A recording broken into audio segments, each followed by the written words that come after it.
Dasalia yo lea nispo ini lea abomo chenmo khe thuk sukula tang na pa kyong se le bomo chenmo la ini khe thuk sukula tang lea dukse ya nomo sukula chele alea dukse yo ngari bomo chungche ache nomo niska achila thuk ni jo le de gangarang chikchi ya ta jing chu ta ini balang thi dena jing chu che ini gari chi ke shole yong se balang ma chi re skit potaminu pale ya men nang tanga tu gozare kong sang ma yang silkan song kong sung kula thu tang cha song yang man du panole skit potara pale yang kong sukula thu sukul yalba ta zire diga bor banagle kong sukula rule ya sukul yalba chale ta zire kheragle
Ngan la ngata yalis ngan la ngata miuni sembazang bo ngata ta hala sembazang bo nang tene miun chance pa chan nang ningje chan tene chos ngata nang jin chokan bo ngata miun ngan la ma gyalong chen yale ta daksa ngata le yargias panang nyambo changma ngata skula ta no galale skula ta nang nyambo tene demba nang te miuni ka chance pa jeskan zo 양아땅아 닝제제스제소 양아땅아 초소 되는 융제 송선어야리 제제나 마마가땅 기답 실제스 마마가 삼체스가 doctor gyurgoserak engineer gyurgoserak halali devo samches mini te ngata chichoksina michigna chiga ngata yato choches na roh choches na tene de singje choches bo nyunga chensoso.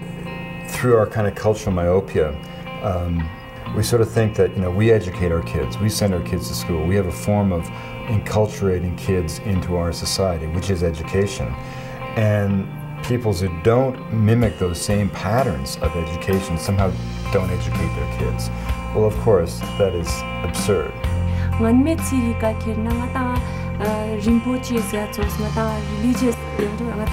chose na tsokse ya de ta yontan zera na nya po hanga chenmo songte pene khopjin denenge bangla chenmo gyabin nge zuko gari shuli nge gari na yontani jakse zuko khorang dontak po khorang sose gyur songte bana des ki pene churches la yontan chwa tsokse gyade.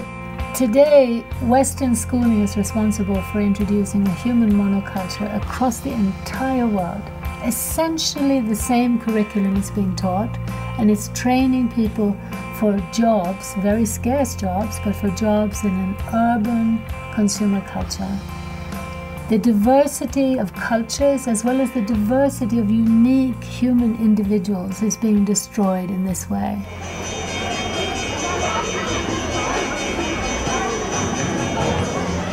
Now, this particular school that was established, called the Moravian Mission School, was secular in the sense that, of course, some Christian teaching was given as a part of an evangelistic outreach by the Moravians.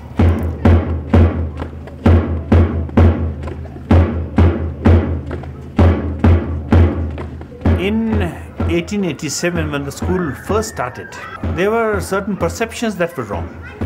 For example, a school started by the missionaries on a street corner must have an ulterior motive of conversion, of teachings that are in conflict with the teachings of the traditional society or the religion. Our Father, who art in heaven, hallowed be thy name. Thy kingdom come, thy will be done on earth as it is in heaven. And I've been told that the children had to come by force to the school. They wouldn't like to. People just wouldn't send children to the school. And forgive us our trespasses, as we forgive them that trespass against us. I strongly believe that a secular education system and a cosmopolitan school society should not be at the expense of losing Ladakhiness. And lead us not into temptation, but deliver us from the evil. For thine is the kingdom, and the power, and the glory, forever and ever. Amen. If you have lost your history, you have lost everything.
You know, the great lesson of anthropology is the idea that the world into which you were born doesn't exist in some absolute sense, but is just one model of reality, the consequence of one particular set of adaptive choices that your lineage made, however successfully, many generations ago. And the other peoples of the world aren't failed attempts at being you, or in our case, failed attempts at modernity. They are by definition unique facets of the human imagination. And when asked the meaning of being human, they respond with 6,000 different voices. And those voices collectively become the human repertoire for dealing with the challenges that will confront us in the ensuing millennia. You know, we always have this this idea of our society as not being really a culture, but being the real world, and these other cultures are outside there. Those are the cultures. But that kind of cultural myopia we really can no longer afford. And, you know, we aren't the real inexorable wave of history. We're just another set of possibilities. We're just another cultural reality with choices that we've made.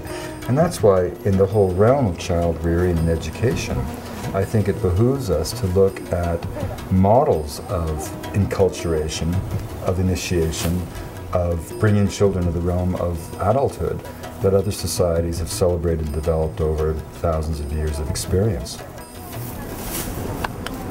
There is no doubt that if we look honestly at the traditional forms of education and compare them to today's modern education system, that the traditional forms of knowledge fostered sustainability. All these cultures were not perfect, but they did know about their own specific climate, soil, water, and they did manage to survive independently, in charge of their own lives, for generation after generation. In the modern economy and with the modern educational system, the children learn nothing about that, but instead they learn how to use essentially corporate products in an urban consumer culture. So once they've been educated in modern schools, they literally don't know how to survive in their own environment.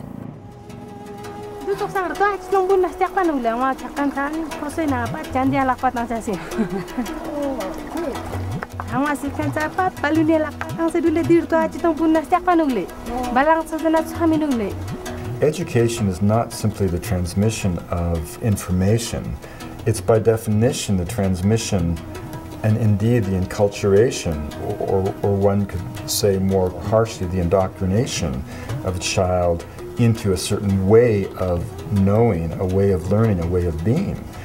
And again, when we project our notions of what education is or what a way of being is overseas into other people's lives, we forget that we're projecting just something that we made up, right?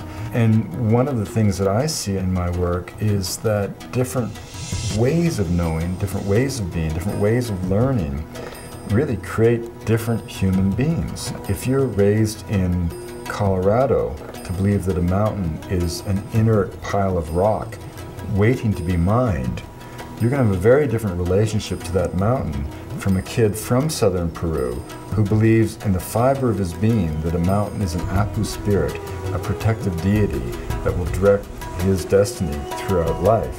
Now, the interesting observation is not whether that mountain is in fact a spirit or whether it's just a pile of dirt. The interesting observation is how the education system into what that mountain is creates a different human being with a different relationship to the earth. I was raised in the forests of British Columbia to believe that those forests existed to be cut. That was the foundation of the ideology of scientific forestry that I was taught in school and that I practiced as a logger in the woods. It was based on the idea that we had to eliminate all the old growth to get some healthy plantations growing in their wake, because after all, the incremental addition of cellulose would be higher in a plant. I mean, but this was a construct. But critically, that belief system made me a very different human being with a very different relationship to that forest than my friends from native communities who believed that that forest was the abode of Hukuk and the crooked beak of heaven. Because of my ideology, my education, those forests no longer exist.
I think the way Western education has grown over the last few centuries, especially with the rise of industrialization, was basically not to create human beings fully equipped to deal with life and all its problems, independent citizens able to exercise their decisions and live their responsibilities in community, but elements to feed into an industrial production system.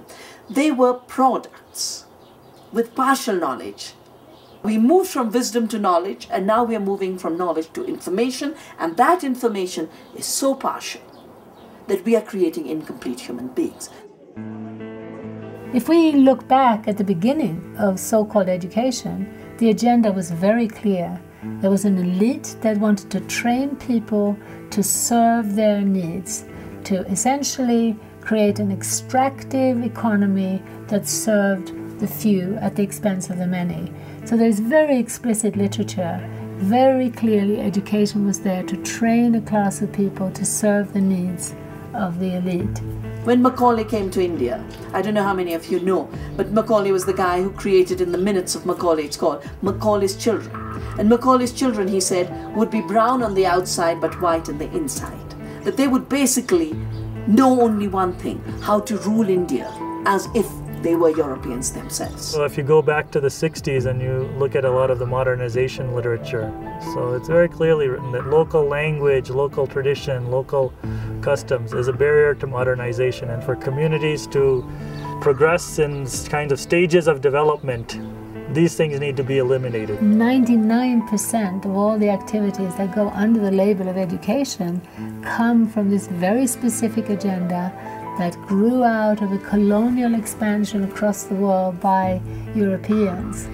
And now in different countries in the so-called third world, the basic fundamental agenda is the same, is to pull people into dependence on a modern centralized economy, is to pull them away from their independence and from their own culture and self-respect.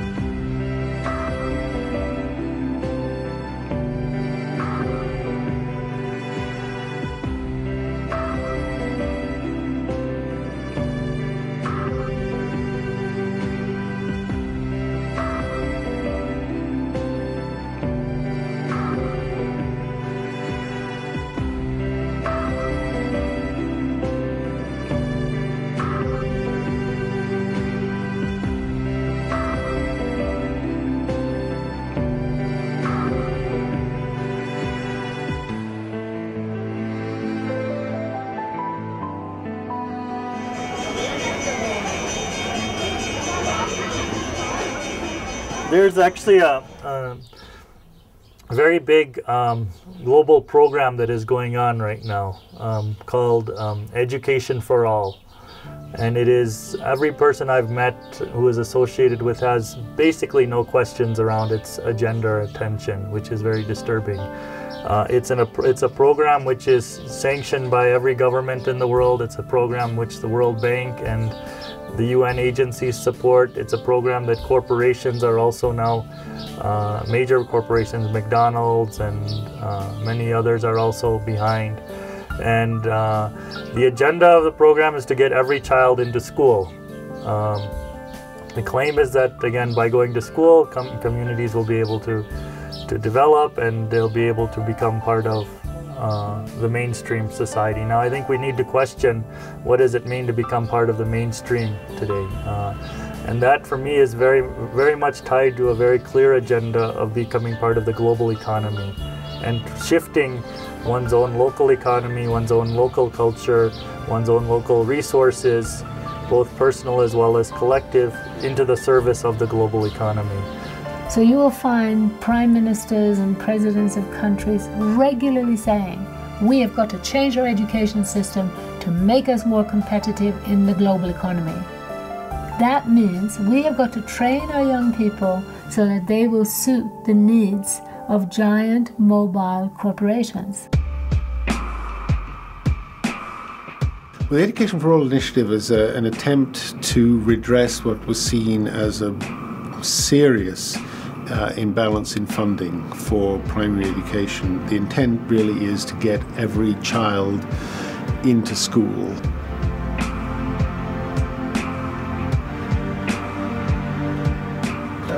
I think we see education as crucial. It's an absolutely necessary condition for sustained poverty reduction.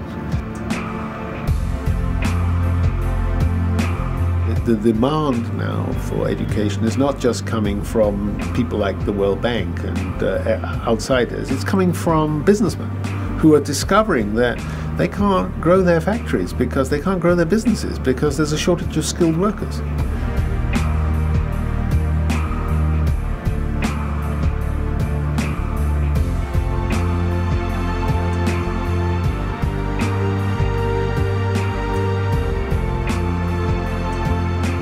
So we need to be very careful about not being paternalistic to so-called ancient cultures. We can help them and certainly not ruin or try to wreck their own cultures. But on the other hand, I think we should be careful about trying to preserve their culture in kind of cold storage. If they don't want that, we should be there to help them.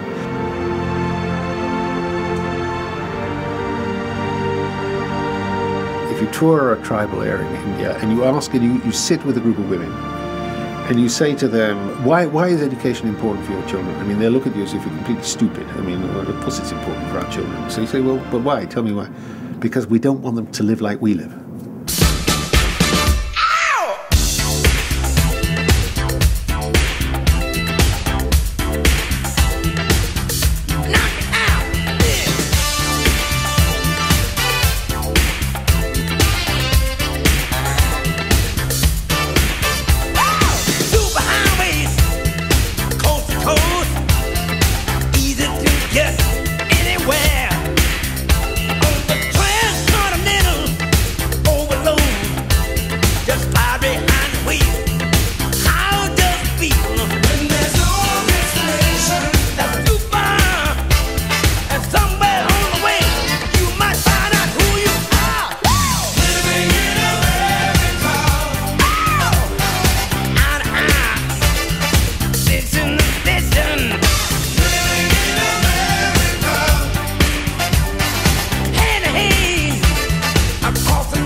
When modern Western education is introduced into traditional cultures around the world, it creates a huge sense of inferiority. The school books talk about a Western urban consumer culture as progress, as the only way to be. And the end result is that children end up feeling that their own culture, their language, their way of doing things is backward, primitive and shameful. I heard from my grandmother that before the the women, they don't used to go to school. They just stayed in the house, and they went to they went with the cows in the mountains, and they come back in the evening and they make food and other things. One of the things I've seen that education has really created is a sense of inferiority at many levels. One, at the level of elders. I've visited many villages wanting to learn from elders and kinds of traditional practices, and the first response is always, I don't know anything, go and talk to my son, he's a 10th class pass, or he's a 12th grade pass, or whatever, and I don't know anything, I don't understand anything. And so that is always probably, in my life, that has been one of the most painful things I've heard over and over in villages. Amang singan ma ladak singatai mingun singan ma mane rang na rang ngata last churches po mane thatpo nang tene kamo nang tene mane skitpo mane ngata ngan me last po la siwa churchen ter tine I yarkyas zerkan bo yona nyampo tene amal enguni te bo samdu ti yontan zerkan bo dijes nang silches po yontan inok ngaja mane yontan met ngaja chang sesamet lu Tening bomong la izam supa yontan sesano kaun ngata daksa siskan ulang ngata izam si yontan sesamano.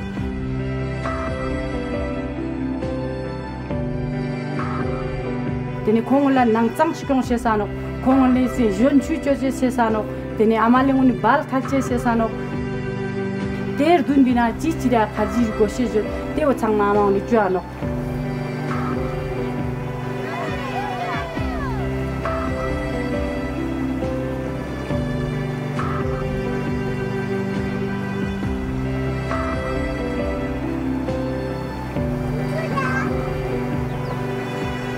Jamu ele, chiku dili ele, bomo chupa thani, samula. Ta chibela kasan ko dugo lenga cha rangsa nang sung se duk se kwale. Jing ba de na kwale.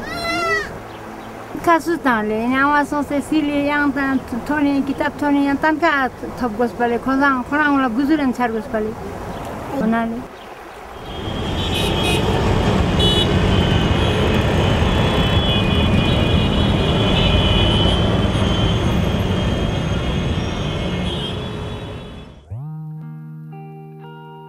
There's a widely held belief today that it is through modern education that we're going to raise people out of poverty.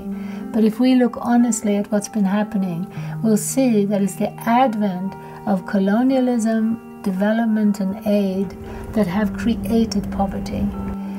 In the pre-modern or pre-development systems and economies, you will not find the kind of poverty that you do in the modern slums of Calcutta and Mexico City, Beijing. Today, in most traditional villages, whether it be in China, India or Africa, people are led to believe that the future is this modern urban consumer culture. And they are going into debt. They are selling their houses to give their child an education. The great hope is that they're going to get a good job as an engineer, as a doctor in the modern economy. Less than 10% are succeeding. 90% end up failures. They might get a job as a servant or as a car mechanic, but it is not the glorious life that people had hoped for. Most of the students of Ladakh, they don't do very well. Amongst 10, 2 will be good, more than good. But about the 8, they won't be better. Tene government last top ma top pasang tene thugu changma pat mane sembas pomet kanle tene thugu changma mane pat the shonjan of bisele. One of the things is most disturbing to me at a level of actually justice and morality is that you have an institution that is in place globally that is branding millions and millions and millions of innocent people as failures. Very brilliant, wonderful, talented kinds of people are always introducing themselves in India to me. Oh, I'm a 8th class fail or I'm a 10th class fail. That's their introduction. What's amazing is that people who are claiming to be concerned with social justice cannot see the huge kind of social hierarchy and inequity that is created through education, modern education. It's mind-boggling for me how people don't see that. The other thing is a loss in terms of the kind of richness of imagination and cultural resources that people could bring, because I think those who are branded as failures actually have a wide variety of capacity to think in different ways, and that is all being suppressed and lost. And so people who can only think in a very fragmented, one-dimensional kind of way, those people are getting rewarded.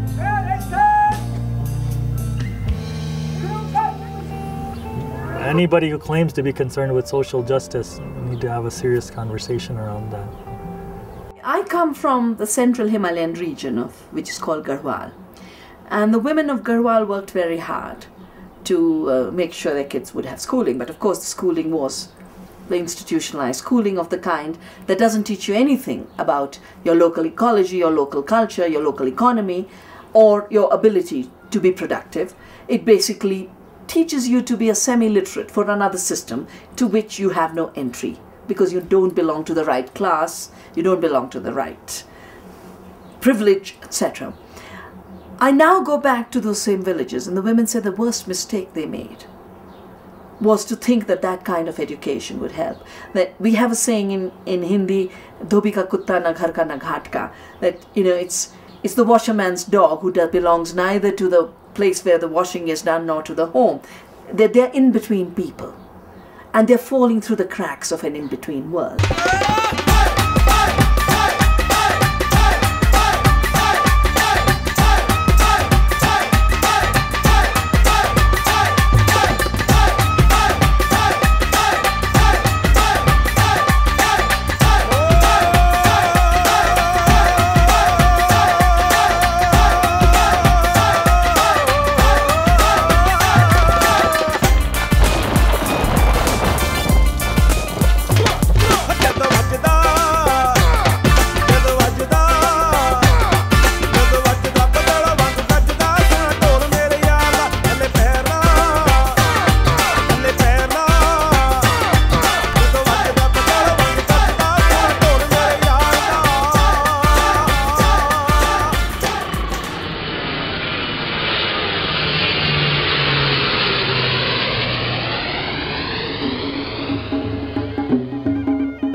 It's just so sad to see how many Westerners come out to remote, relatively sustainable, relatively intact economies and cultures and fall in love with the place. They want to stay, they want to come back, they love the people. They find the people incredibly happy, incredibly kind, incredibly helpful. And then they want to help, develop, bring in Western schooling to improve the lives of these people. Well, my name is Heidi. I come from Germany, from the southern part, that's Bavaria. And as I live in Bavaria, I'm keen on mountaineering, and that was the reason why, of course, I wanted to go to the Himalayas. And as I was a teacher, I was teaching English, German, ethics, that's a kind of religion. I was interested in schools, and so I happened to meet Lambden School here. 1, 2, 3, up. 1, 2, 3, up. 1, 2, 3, up. 1, 2, 3, up. And of course, I got so much from the people here, from their religious belief, from their mentality, the way of compassion, tolerance, that I thought, well, I must do something for this school.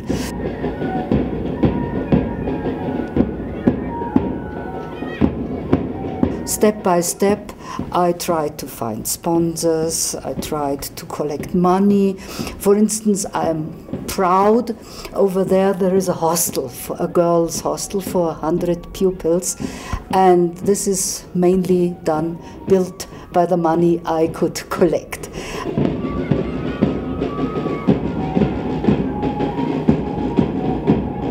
Here is a list of possible reasons why one uses a mirror. First, to check one's appearance. To check one's appearance. Do you do that? Yeah. Mirror for checking. And to look beautiful. Yeah. To check appearance, yes? You check appearance. Check appearance, not only to see how you look, but also how you are dressed up, okay? Right? How you are dressed up, also you look at, okay? Like. And then to look beautiful. How much important is it? Vanity. Beauty. Everybody cares for their looks, okay? Like everybody cares for the looks, you know, how you look, right? How you look. It's very important. Even if they stay here for 1 or 2 years, and sometimes they have to go back, forced by their parents to work in the fields, to look after younger children, they gain something for their life. Some go to military forces, then they are good tradesmen, they open shops and sell all those necklaces and sweaters and these things. Or they learn special jobs, and now mainly, as I know and as I hope, in computer techniques. So they go to India and have a good chance. So I think they have overcome real poverty here, and some people say, well, why don't you go to Congo or so? But I think they still need help. It's not only to throw them into the water and then let them swim. They need everything, from clothing to mental aid. For if we are to fit and train such children for the future, they cannot be left as they are. And in spite of himself, the native must be helped.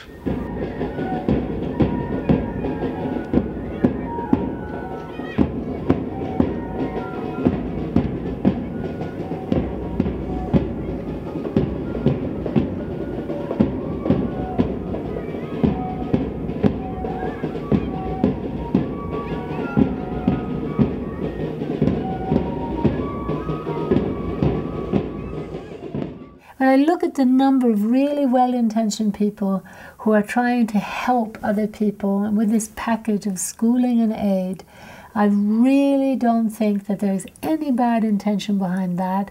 I think it's purely out of good-heartedness and a will to help other people. It's just that they don't connect the dots. They don't often stay long enough to really look at the overall impact. And they simply don't look broadly enough. I did my schooling from Moravian Mission School, which is in Leh, which I think is the best school of Ladakh. Starting, I was there in Lamdon Model School Leh until 6th class. I did my higher secondary school in Delhi itself. I've been in Delhi from the past 8-9 years. When I was at the age, when I did my first class, then I was shifted out here. I shifted out here in Mussoorie, then Dehradun, and then Delhi. I don't know about my culture very much. We are not really much aware about our tradition and all. Basically, when students come to Delhi to study, so they're exposed to an environment which is very different from Ladakh. And they tend to forget their own culture. Sometimes they don't even know how to speak their own language. They forget their traditions, and I think which is not a good sign for Ladakh. Nobody speaks the fluent Ladakhi, which was origin before. But we are here and follow the global traditions, or we are trying to be, we are trying to compete with them. We just after money.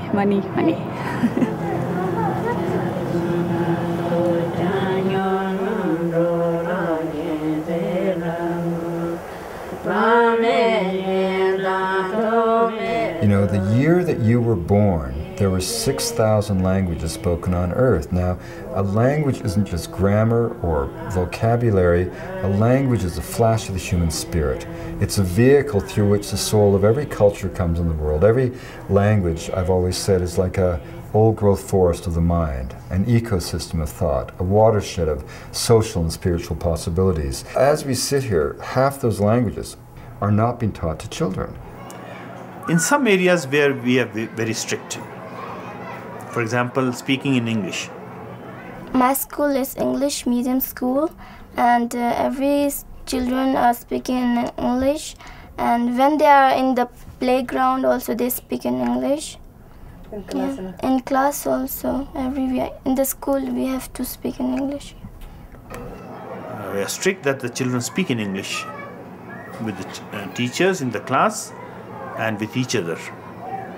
Yeah, if somebody speak the other Ladakhi or Hindi, and then teacher give him or her punished. Yeah.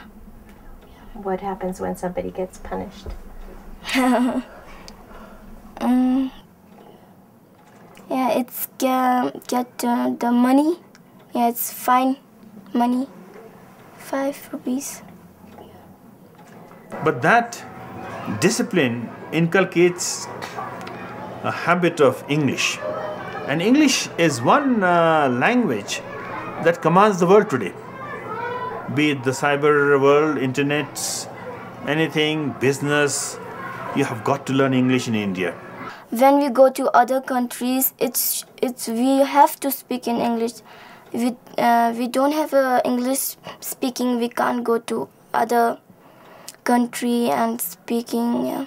It's English speaking is very good. And when I graduate, I will go to other countries. Any country. Where do you think you'll go to study? In Delhi. Will your mom miss you when you move to Delhi? Yeah, I will miss her. Miss my mom. I miss my hometown, really, and my parents, because I've been here, not here properly, but out of my town, about 10 or 12 years. And about a place called Ladakh, you have seen, it's a heaven, really it is heaven, okay? I miss Ladakh too much, because home is home, right?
One of the great tragedies of schooling is how it has ripped people out from nature and locked them up into rooms for 8 hours a day. And I think the profound kind of damage that it's doing to us, only we'll recognize generations from now, and then we'll look back and say, how could we have done this kind of thing to people? And thinking that, you know, creating concrete jails and locking people up into that, and giving them books that tell them about nature is a better way to think about life than actually spending time in nature. Why it is given this name? Can you tell me? Do you have any idea why we call this name? The spelling is xerophatic. It's xerophatic. Why do we call this name? Xerophatic vegetation. The type of vegetation that we have here in Ladakh is xerophatic. Now, can you cite me the reason why we call this type of vegetation as xerophatic vegetation? Anyone in the class? Anyone? Anyone? Do we have heavy rainfall here? No, we have scanty rainfall here. So for that reason, as we have discussed, that we don't have good type of vegetation here. We can't expect to have, forest, good forest. We can't expect to have great vegetation here. And we are here. I just wanted to add that with the distinct type of plants, animals and the environment, human is also included in the ecosystem. Understand? Now how is human included?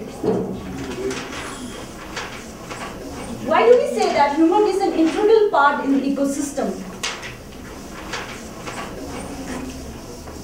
How do you think that humans are involved in the ecosystem? Anyone in the class? Anyone? Anyone?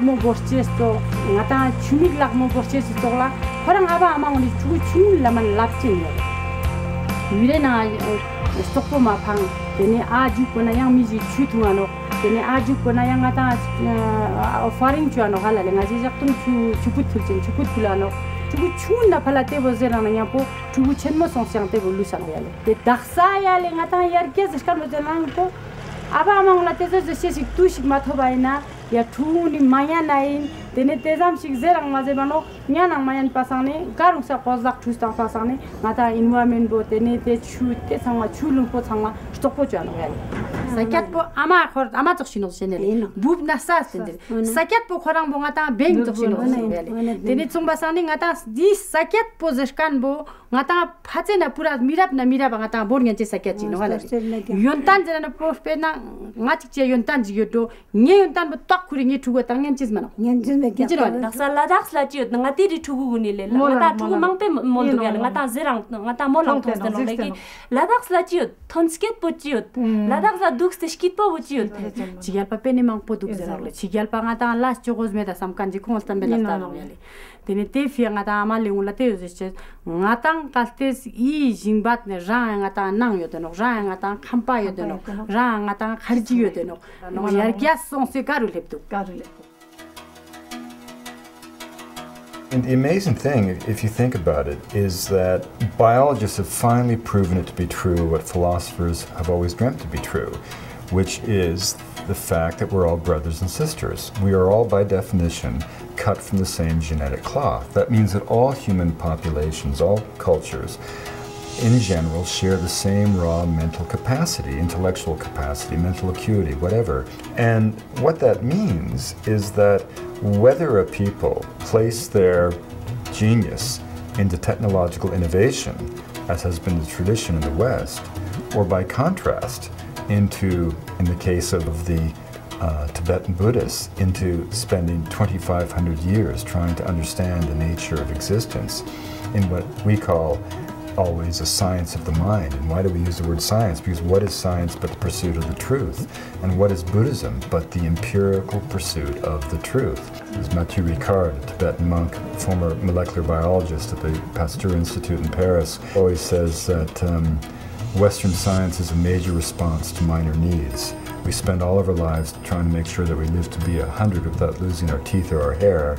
And in Tibet, people spend their lives trying to understand the nature of existence. He says all of our billboards advertise naked young children in underwear.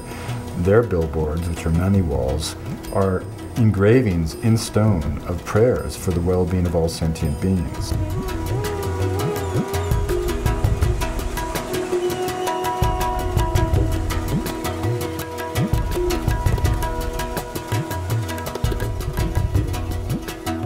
One of the things that's always quite surprising to me is people's understanding of Gandhi. All over the world, people claim to be big fans of Gandhi, and if you actually start to look at what the man wrote, he was extremely, extremely critical of modern education, and particularly Western knowledge. That was something that Gandhi was openly questioning. What is the great contribution of Western knowledge actually to the well-being of life on the planet? And so people misunderstood that, they thought that Gandhi was against the British. Actually, he said, I have no problem with the British, but they need to understand that these systems that have been created all over the world are fundamentally disempowering, dehumanizing, destructive, not only to human beings, to all life on the planet, and they cannot sustain themselves. He said this in 1909. And he said, we're not just trying to get rid of the British and keep their systems. He used a very nice phrase. He said, this freedom struggle is not about getting rid of the tiger, but keeping the tiger's nature.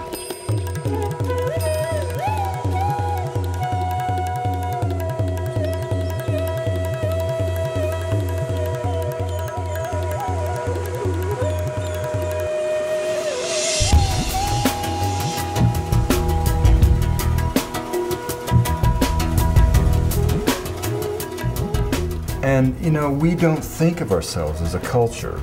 Therefore, when we export something like our economic model, we don't see it as what it is, which is just one option, one way of organizing economic behavior. And yet when you think about it, all the indices of the development paradigm say almost nothing about quality of life. People talk about per capita income quadrupling. Well, what does that mean? It might mean that some farmer has gone from a non-cash agrarian economy into a sweatshop in a slum in Delhi. Is his quality of life gone up because his income's quadrupled? I mean, that's another part of our kind of cultural myopia. We put out this idea, which I think is a blatant lie, that if people buy into the dictates of our economic paradigm, that somehow they will magically achieve the wealth that we enjoy in the West. Ain't gonna happen. Just on energy resources alone, it would take 4 planet Earths to bring the whole global population to our level of consumption. So, you know, we project this world view overseas with this illusion that if people buy into it, they'll achieve what we have. And then you have to back up and say, well, what is it that we have that makes us so spectacular? Many wondrous things. I mean, believe me, if I get in a car accident, I don't want, and my arm's cut off, I don't want to be taken to an African herbalist. I want to be taken to an emergency room. I'm not knocking our culture.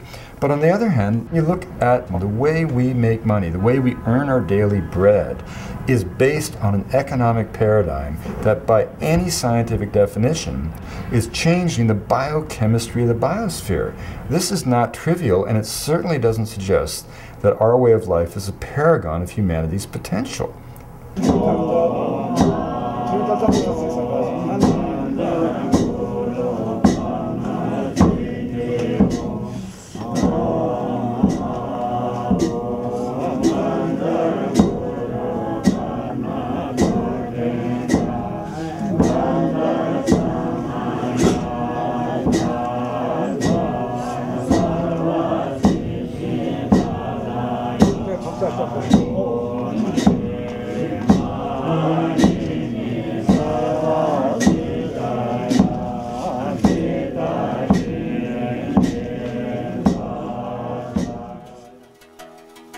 The way for cultures to survive in today's world is not by isolating themselves and cutting themselves off. In fact, I believe that more than ever we need a deeper dialogue between the West and the non-industrialized parts of the world. We need that dialogue because the media and conventional education is perpetuating a lie, basically, about a way to succeed and how we can all attain this glorious, wealthy, luxurious lifestyle. We urgently need to sit down and talk to each other and communicate the fact that this model isn't even working in America, which is the center of this dream. And it's really important that as we think of different cultures, you know, there's this sort of idea that these other peoples, you know, quaint and colorful though they may be, are somehow destined to fade away as the real world, our world, moves on. Nothing could be further from the truth. These cultures are not frail and fragile. On the contrary, they're dynamic, living peoples being driven out of existence by identifiable forces. Why is that so important? It's important because culture is not trivial. You know, culture is not decorative. It's not feathers and bells. It's not dances. It's not even ritual. Culture is a blanket of moral and ethical values that we insulate the individual with. And if you want to know what happens when culture is lost, and yet the individual survives, a shadow of their former selves, unable to go back to the comfort of tradition and roots, but cast adrift into an alien world where generally the destination is simply the lowest rung on the economic ladder that goes nowhere. You just have to look at the seas of misery that are the demographic centers of the third world.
There have been many cases in history where overt acts of the violation of human rights, dislocation of peoples, have been absolutely motivated by economic and political interests of elites and of vested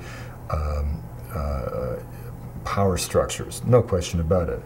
I think in a strange sense, the greater threats have come about through the good intentions of those who don't understand that those good intentions may not be appropriate and may reflect just, a projection of our own ideologies. If someone goes to another culture and says, I'm here to educate your children, I mean, that's one of the most outrageous and audacious things you can ever imagine. If you go to that culture and say, hey, we've got some skills that you probably could use. To me, that's the sharing of information that should be both reciprocal and honored. But it's very different for me to go and say, your ways are no longer acceptable. Get with the program, educate your kids in this school, get rid of your superstitious ideas, and accept some of mine. There is an assumption that Western education, Western knowledge is universally applicable, is something that is superior.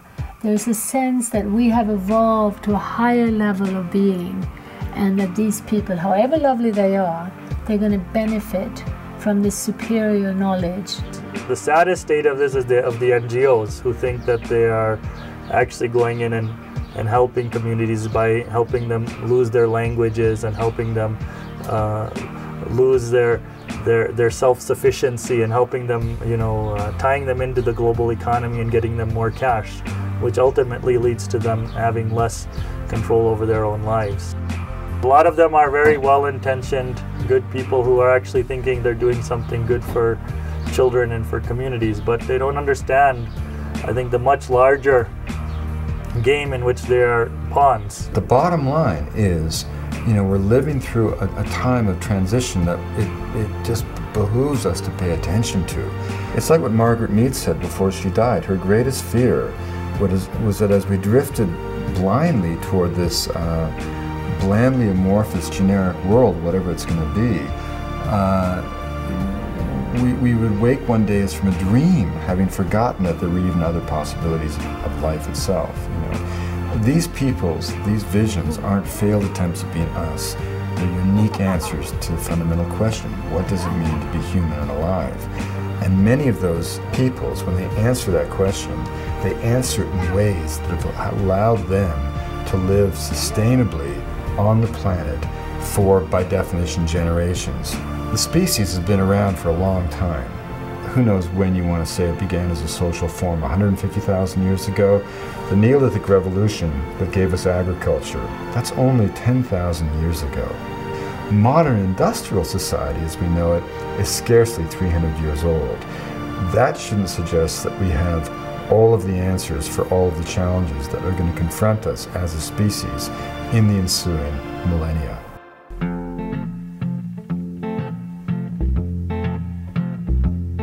Little boxes on the hillside, little boxes made of ticky-tacky, little boxes on the hillside, little boxes all the same.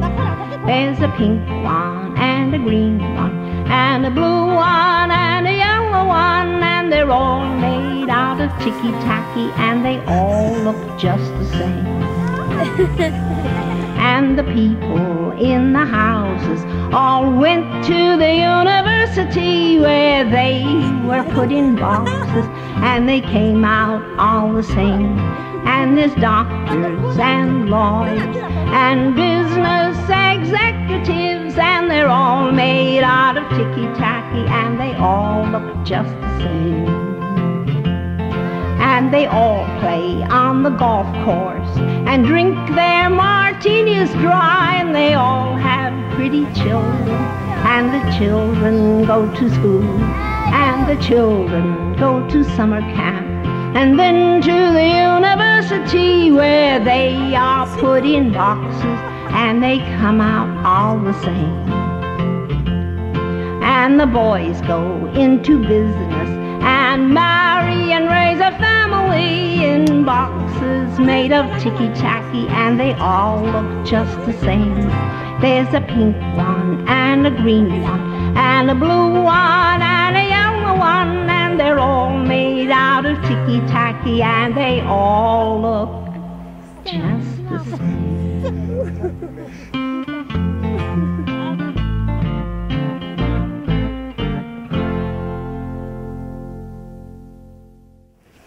Julie. Yeah, Julie. Julie. That's